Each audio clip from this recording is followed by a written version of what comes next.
বাবা আপনাদের এলাকায় মদ খাওয়া ভালো চলে? বাংলা মালের বাজার ভালো চলছে না? না, যা চলছে ইংলিশ মাল, হুইস্কি, কিংফিশার, ম্যাকডোনাল্ড, বেলাক, ওয়াইন, রিডবিল, ব্লক, ব্রাইন, এসব মদের নাম বললাম রে বাপ। যারা খায় তারা বুঝতে পারছে। সেদিন এরকম মদের নাম বলছি, একটা বুড়ো অপর বুড়োকে বলছে, দেখছি হুজুর কিরম কোরআনের আয়াত বলছি। এই পায়খানার এপিটার ওপিট দুপিট হারাম, খারাপ, নোংরা। 3W সারা বিশ্ব ধ্বংস করে। 3W সারা বিশ্ব ধ্বংস করে। www.com বলিনি। 1 নাম্বার W হলো ওয়েলথ, ধনসম্পদ। ওয়েলথ, ধনসম্পদ। হে ভগবানপুরের মানুষেরা, মনে রেখো আজ থেকে 50 বছর আগে এই ভগবানপুরে এখন যে মানুষের অর্থ আল্লাহ দিয়েছে, আজ থেকে 50 বছর আগে এতটা ছিল বাবা? হ্যাঁ ছিল? ঠিক মতো খাওয়া হতো না হয়তো। এখন আল্লাহ তোমাদের অর্থ দিয়েছে, ভেবো না তোমরা একদম অন্য কিছু হয়ে গেছে। আল্লাহ বলছে আমি মানুষকে পরীক্ষা করি টাকা দিয়ে, দেখি বেটা আমার রাস্তায় থাকে না দুরুম্বুরি কাজে লিপ্ত হয়ে যায়। মনে রেখো, 1 নাম্বার W হলো ওয়েলথ, ধনসম্পদ। যদি ঠিক মতো ইউটিলাইজ করতে না পারো, তোমার জাহান্নাম নির্ধারিত একদম 100%। 2 নাম্বার W হলো ওয়াইন, WINE। ওয়াইন মানে মদ মানুষকে ধ্বংসের পথ দেখায়। মদ মানুষকে ধ্বংসের পথ দেখায়। এজন্য কোরআনে মদ হারাম 4 জায়গায় লেখা আছে। মদ জনমের মতো হারাম।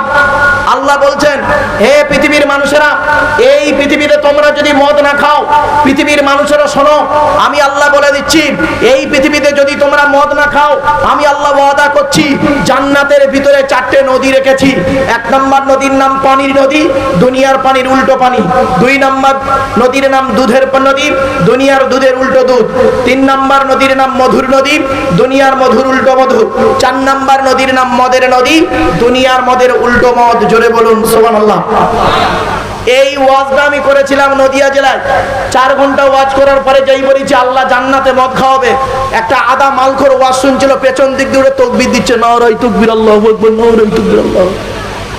তখন কমিটির ছেলেরা ওর কাছে গিয়ে বলছে, ভাই মালখোর কি বুঝিছিস, তাকবীর দিচ্ছিস? তখন মদখোরটা কি বলছে জানেন? ও ভাই তোরা ওয়াজ শুনছিস, মারুফ ভাই ওয়াজ করতে করতে কি বললো শুনলি নে? আল্লাহ নিজে কোরআনে বলেছে জান্নাতে মদ খাওয়াবে রে। ওবে দুনিয়ার মাল খাওয়া প্র্যাকটিস না থাকলে জান্নাতে খাবি কি করে রে?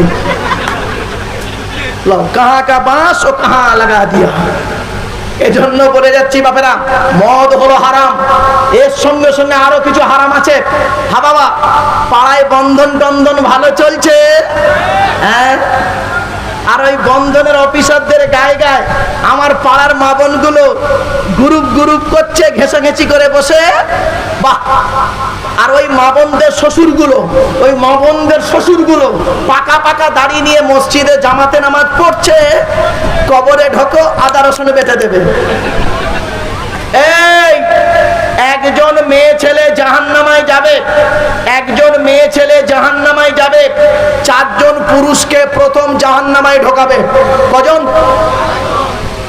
1 জন মেয়ে ছেলে জাহান্নামায় যাবে, 4 জন পুরুষকে জাহান্নামায় ঢোকাবে।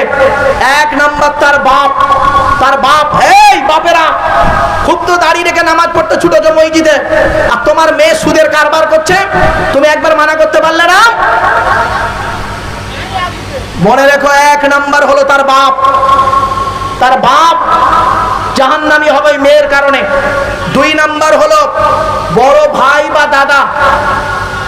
3 নাম্বার হলো তার স্বামী। 4 নাম্বার হলো তার পেটের ছেলে। আচ্ছা বাপেরা, এই 4 জনের বাইরে কেউ আছেন এখানে? আমরা যারা বসে আছি প্রত্যেকেই হয় কারোর বাপ, নয় কারোর ভাই, নয় কারোর স্বামী, নয় কারোর পেটের ছেলে। এত সহজ বাবা, এত সহজ ইসলাম। চলুন এরপরে আসছি,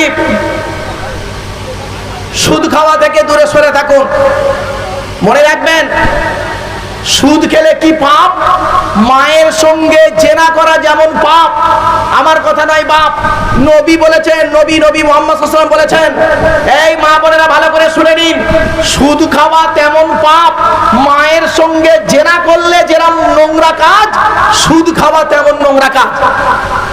হাতে ধরে বলে গেলাম, পায়ে ধরে বলে গেলাম, মা বোন কবরে শুতে হবে একদিন। আমি এই ওয়াজ যদি না করি, কিয়ামতের মাঠে আল্লাহ আমার জবানটা টেনে ছেড়ে নেবে। এরপরে আসছি ঘুষ খাওয়া। ঘুষ ঘুষ খাওয়া হারাম। নবী বলেছেন ঘুষ দেনেওয়ালা লেনেওয়ালার প্রতি জাহান্নাম। আরো অশ্লীল কাজগুলো কি কি দেখুন। চুরি করা, কারেন্ট নিয়ে পাকা চালিয়ে তাহাজ্জুদের নামাজ পড়ছে। হুকুমারা কারেন্ট নিয়ে পাকা চালিয়ে তাহাজ্জুদ কবুল হবে না। অনুরোধ করে বলে যাচ্ছি, শুনে নিন।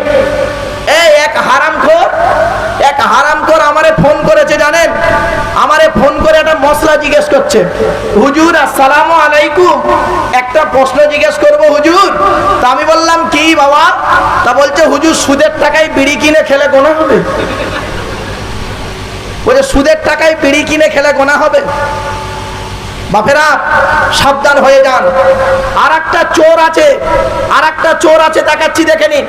আল্লাহর নবী বলেছেন, আমি বলিনি ভাব, আল্লাহর নবীর বাংলা হাদিসটার বাংলা অনুবাদ করে আপনাদের শোনাচ্ছি।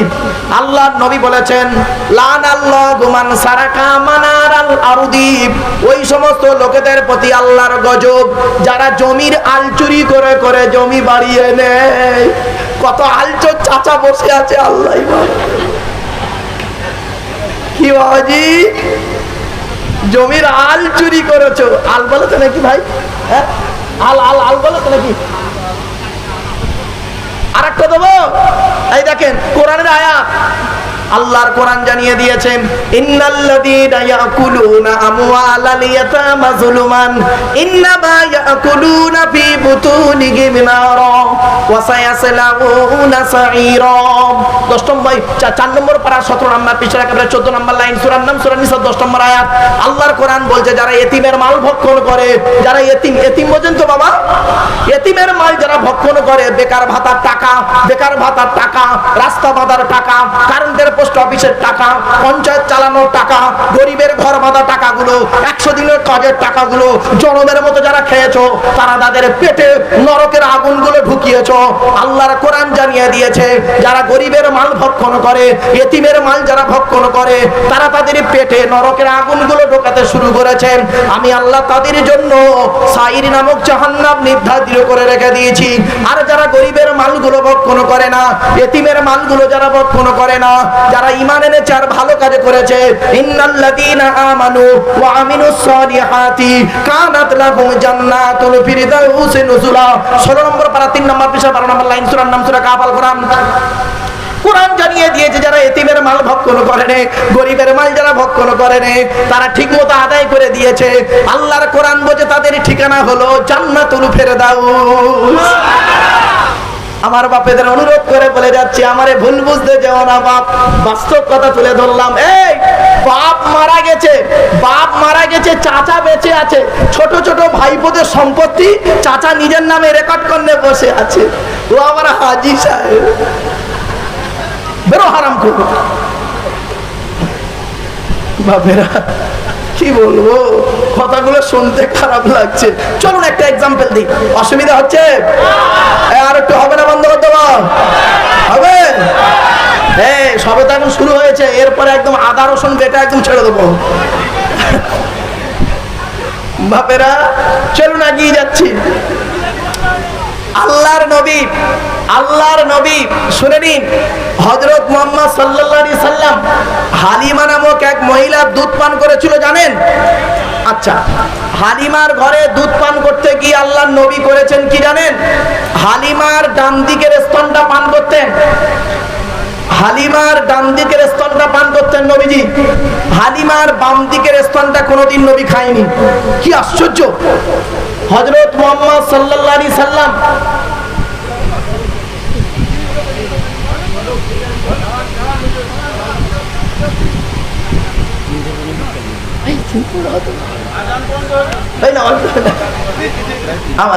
আমার বাপেরা হালিমার ঘরে দুধ পান, ভালো করে শুনে নিন, হালিমার ঘরে দুধ পান করতে গিয়ে হালিমার ডান দিকের স্তনটা নবী পান করতেন, হালিমার বাম দিকের স্তনটা নবী কোনোদিন পান করেনি। কি আশ্চর্য! একদিন করেছেন কি জানেন? একদিন করেছে কি, হালিমা লক্ষ্য করছেন যে মুহাম্মদ সাল্লাল্লাহু আলাইহি সাল্লাম বাল্যকালে আমার ডান দিকের স্তনটা পান করছে, বাম দিকটা পান করে না। কেন? হালিমা করেছেন কি, নবীকে নিয়ে ডান দিকটা খাইয়েছে, খাওয়ানোর পর বাম দিকটা দিয়েছে, নবীজি মুখটা বন্ধ করে নিয়েছিলেন বাচ্চা মুহাম্মদ। সেই দিন রাতে হালিমার স্বামীকে বলেছিলেন, প্রাণের স্বামী, এত বাচ্চার দুধ খাইয়েছি, এই বাচ্চাটা ব্যতিক্রম। বলে কেন? বলছে এ আমার ডান দিকের স্তনটা পান করে, বাম দিকটা পান করে না। বলে সে কি? বলছে হ্যাঁ সত্যি। তো এবারে হয়ে গেল, সেই রাতে হালিমার স্বামী বলেছিলেন, হালিমা এ বাচ্চাটা জাতা বাচ্চা নয়। তো হয়ে গেল, নবীজির বয়স হয়েছে, হালিমা মারা যাওয়ার 15 দিন আগের ঘটনা। কতদিন? হালিমা মারা যাওয়ার 15 দিন আগে হালিমা নবীজির সঙ্গে দেখা করতে আসছেন, লাঠি ধরে ধরে নবীজি সঙ্গী সাহাবীদেরকে নিয়ে বসে আছেন। এবারে নবীজি হালিমা যখন আসছেন, আমার নবী মুহাম্মদ সাল্লাল্লাহু আলাইহি ওয়াসাল্লাম লক্ষ্য করছেন একজন বৃদ্ধা মহিলা ওনার কাছে আসছেন। উনি ভালো করে ফলো করে দেখছেন কে আসছে, আমার দুধ মাতা হালিমা আসছে। যখন কাছাকাছি এলেন তখন নবী মুহাম্মদ সাল্লাল্লাহু আলাইহি ওয়াসাল্লাম চিন্তা করছেন কি করে বসতে দেব, কাছে তো কিছুই নেই, কি করে বসতে দেব। তখন মুহাম্মদ সাল্লাল্লাহু আলাইহি সাল্লাম কি করেছিল জানেন? নিজের গায়ে চাদর খুলে, ওনার গায়ে চাদর ছিল, নিজের গায়ের চাদরটা খুলে হালিমাকে বিছিয়ে দিয়েছিলেন বসতে। জোরে বলুন সুবহানাল্লাহ। আচ্ছা, নবীজি হযরত মুহাম্মদ সাল্লাল্লাহু আলাইহি সাল্লাম তার গায়ের চাদরটা খুলে, নিজের গায়ের চাদরটা খুলে যে মহিলাকে বিছিয়ে দিলেন বসতে, ওই মহিলাটি কোন মা? কোন মা? দুধ মা, নিজের মা নয়। নিজের মা 6 বছর বয়সে মারা গেছে, দুধ মাকে গায়ের চাদর খুলে বসতে দিলেন। এই ভগবানপুরের মুসলমানের বাচ্চারা, তোমরা নাকি মুসলমান? তোমার নবী করেছে কি, তার গায়ের চাদর খুলে দুধ মাকে বসতে দিয়েছে। আর তুমি কি করেছো? তুমি ঘুমাও খাটে, আর তোমার বুড়ো বুড়ি বাম্মা ঘুমায় চ্যাটায়ে মাটিতে। তুমি আবার নামাজি? ছি ছি ছি ছি! তোমাকে মুসলমান বলতেই আমার ঘৃণা করে। ঠিক না ঠিক? বিবেককে প্রশ্ন করো। তোমার নবী ঘুমিয়েছে, তোমার নবী তার গায়ে চাদর খুলে দিয়েছে দুধ মাকে বসতে, আর তোমার নিজের মা ঘুমায় নিচে আর তুমি ঘুমাও খাটে না? বিবেককে প্রশ্ন করো।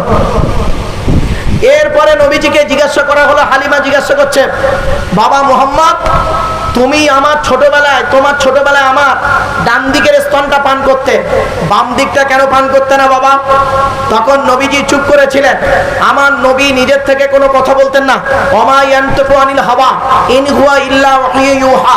আল্লাহর ওহী ছাড়া নবী কথা বলতেন না, চুপ করে বসে আছেন। কিছুক্ষণ পরে বলছেন নবীজি, মা, আল্লাহ আপনার ডান দিকের স্তনটা পান করিয়েছে তাই পান করেছি, বাম দিকটা পান করায়নি তাই পান করিনি। বলে কারণটা কি জানতে পারি?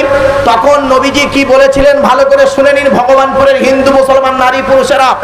নবী মুহাম্মদ সাল্লাল্লাহু আলাইহি ওয়াসাল্লাম সেদিন বলেছিলেন, মা, আমি আপনার ডান দিকের স্তনটা পান করতাম, আর বাম দিকের স্তনটা আপনার পেটের ছেলে আমার দুধ ভাই আব্দুল্লাহ পান করত। আমি যদি সাধারণ ছেলেদের মতো ডান দিক বাম দিক দুটোই পান করতাম, ভাইয়ের হক মারা হতাম। মুহাম্মদকে আল্লাহ কোনোদিন মায়ের পেট থেকে ভাইয়ের হক মারতে পাঠায়নি।